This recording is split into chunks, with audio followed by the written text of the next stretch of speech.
Hello and welcome to the lesson 8 of the CSS series. This lesson is about floats. I want to ask you for some special attention when working with floats because they are really tricky and many people use them but don't fully understand why do they behave like that. So I'm going to give you two examples. The first one is image with text wrapping it. And the second example is a layout with content, sidebar, and footer. And I'm gonna show you how to use float properly and how do you use.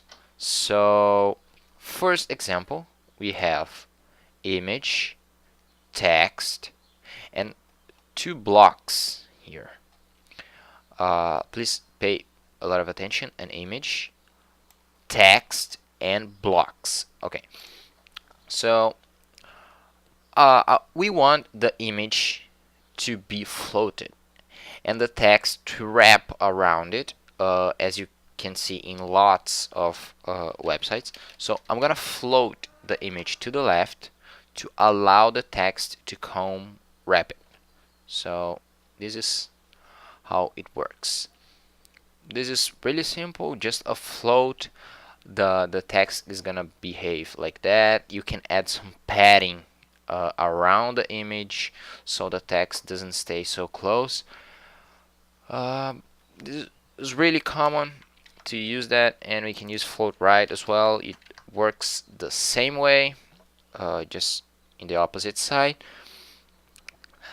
But let me show you what happens when the text doesn't completely goes after the image. If I go and change the float to the left again, and I increase my wrapper box, this is my wrapper box. If I increase its width to 700 pixels, the text is gonna fit in here. So this is what happens. The box is kind of cut in here. Why is the box here? Why didn't the box come to this side?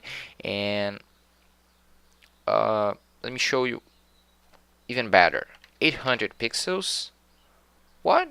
The box is below the image. Why it does happen? Why? The simple answer is the the boxes, any element that is a block cannot see floated elements unless they are floated as well. So I'm gonna show you what happens. They can't see this image, so they can see that the text ends here, so they can fit after the text in this position. If I float the image to the right, you're gonna see that the same thing is happening. See? But it's not below the image anymore because the text is here. And but the correct behavior should be that the boxes are in the line of the image in here. So let's get back to the left, float left,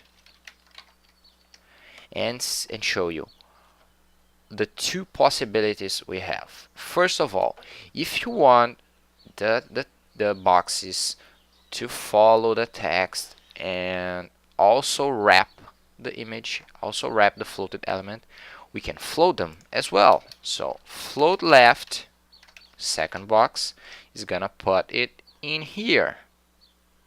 Since the text wraps it automatically, the text came here as well. But the third box is here because it can't see any of the floated elements. So if we float the third box to the left, then it's gonna be here. But let's assume we don't want this behavior. We just want the blocks to be after the image, as it should be. So I'm gonna introduce you to a key property that works like a charm with floats. This property is called clear. So when you have a float and you want your next you want the flow of your document to see this float, you have to clear the float. After you clear the float, the next block is gonna be allowed to start from that position. So this is what happens. The clear understands that the flow stopped here, the flow of the element. With this information, the box can then start in this line. This is how the clear works. And you have to clear the first element after your floats that you don't want to behave like a float, just like those boxes. If somehow you wanted to clear only the third element, you can see that the second box is gonna go up. If we float the second element, the third box is gonna stay here because, check it out, the second element line is here. I think we covered well the first example, floats within images, text, and blocks. Now let's quickly go to the second example of our page, is that is defining a layout.